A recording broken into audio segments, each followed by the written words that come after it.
حضرت ابو سعید خدری رضی اللہ تعالیٰ عنہ بیان فرماتے ہیں کہ آقا علیہ السلام کے صحابہ کسی سفر پہ جا رہے تھے تو عرب کے کسی قبیلے میں راستے میں ان کا پڑاؤ ہوا، تو صحابہ اکرام نے قبیلے والوں کو مہمان نوازی کے لیے کہا، لیکن قبیلے والوں نے انکار کر دیا اور صحابہ اکرام کی کوئی بھی مہمان نوازی نہ کی۔ ہوا کچھ یوں کہ کچھ دیر بعد اس علاقے اس قبیلے کا جو سردار تھا اس کو سانپ نے ڈس لیا اور انہوں نے بڑے علاج کیے، لیکن وہ بندہ تندرست نہیں ہو رہا تھا۔ ان میں سے کسی ایک نے کہا کہ ادھر ایک قافلہ رکا ہوا ہے جس کی ہم نے مہمان نوازی بھی نہیں کی، لیکن وہ ہو سکتا ہے ان میں سے کوئی اس کا علاج جانتا ہو اور وہ ہمارے کام آ جائے، ہمارا سردار اس سے بچ جائے، تو ان سے جا کے فریاد کرو۔ تو قبیلے کا ایک شخص صحابہ اکرام کے پاس آیا اور اس نے کہا کہ یار آپ میں سے کوئی اگر کوئی دم کر سکتا ہے یا کسی کے پاس ایسا علاج ہے کہ ہمارے سردار کو سانپ نے ڈس لیا ہے، تو اگر کوئی جانتا ہے تو میرے ساتھ چلے۔ صحابہ کرام نے فرمایا کہ ہم نے آپ کو مہمان نوازی کا کہا لیکن آپ نے ہماری مہمان نوازی نہیں کی۔ لیکن ایک صحابی کہتے ہیں کہ انہوں نے فرمایا کہ میں جانتا ہوں اس کا علاج، لیکن ہم اس کی اجرت طے کر لیتے ہیں، ہم اس کے عوض ہمیں کیا دو گے؟ تو کہتے ہیں کہ بکریاں، انہوں نے کہا کہ اتنی بکریاں آپ کو ہم تحفے کے طور پر دیں گے اگر اللہ کرے وہ ہمارا سردار ٹھیک ہو گیا۔ وہ صحابی فرماتے ہیں کہ میں ان کے ساتھ چلا گیا، انہوں نے دم کیا اور ایسی اللہ کی کرنی ہوئی کہ وہ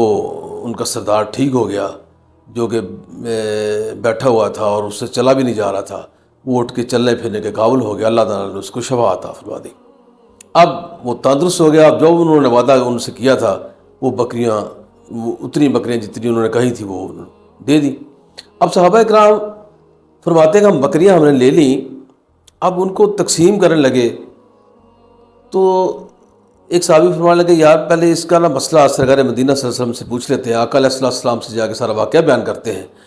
پھر جیسا سرکار مدینہ حکم عطا فرمائیں گے، جیسے حکم کریں گے ویسے ہم ان بکریوں کے ساتھ کریں گے یا اس کی تقسیم کر لیں گے۔ تو کہتے ہیں کہ جب سرکار مدینہ صلی اللہ علیہ وسلم کے پاس وہ صحابی تشریف لائے تو آپ صلی اللہ علیہ وسلم نے پوچھا کہ اے میرے صحابی تو نے کیا پڑھ کے دم کیا؟ تو انہوں نے فرمایا یا رسول اللہ صلی اللہ علیہ وسلم میں نے سورہ فاتحہ کی تلاوت کی اور سورہ فاتحہ پڑھ کر اس کو دم کیا، اللہ نے اس کو شفا عطا فرما دی۔ تو آپ بڑے خوش ہوئے، مسکرائے، فرمایا کہ سورہ فاتحہ میں شفا ہے، تمہیں پتہ تھا اس میں شفا ہے؟ سبحان اللہ، اس میں شفا ہے، اور سورہ فاتحہ پڑھنے سے ہی اللہ نے اس کو صحت اور تندرستی عطا فرمائی۔ تو جب وہ بکریوں کا واقعہ بیان کیا گیا تو آپ نے فرمایا ہاں اس کو آپ تقسیم کر لو، اس کو آپس میں تقسیم کر لو، اور پھر آپ مسکرائے، فرمایا کہ اس میں میرا حصہ بھی نکالو۔ سبحان اللہ۔ تو یہ واقعہ ہمیں بخاری شریف کے اندر بھی یہ ہے، ابو سعید خدری اس کے راوی ہیں۔ تو اس سے ظاہر ہوتا ہے کہ آپ سورہ فاتحہ کو اگر دل و جان سے پڑھیں، اس میں روحانی بیماریوں کا علاج بھی ہے اور جسمانی بیماریوں کا علاج بھی ہے، اور اس لیے اسے سورہ شفا بھی کہتے ہیں، یعنی کہ اس کے اندر شفا چھپی ہوئی ہے۔ اگر آپ کو روحانیہ بیمار ہے پھر بھی اس کی تلاوت کریں، اس کو زیادہ پڑھیں، یعنی کہ اس کو بار بار اس کی تلاوت کریں، یقین کریں آپ کے اندر جو بیماریاں چھپی ہیں وہ بھی اللہ تعالیٰ ان سے آپ کو صحت تندرستی عطا فرما دیں گے۔ اور پھر کسی کو نذرانہ پیش کرنا، تحفہ لینا، یہ بالکل سے ثابت ہے کہ وہ لے سکتے ہیں، لیکن یہ ہے کہ کوشش کرنی چاہیے کہ وہ جس طرح لیا کچھ مال اللہ کے راستے میں بھی خرچ کر دے، اور باقی اپنے اہل و عیال اپنے اوپر بھی خرچ کرے، اس میں کوئی حرج نہیں ہے۔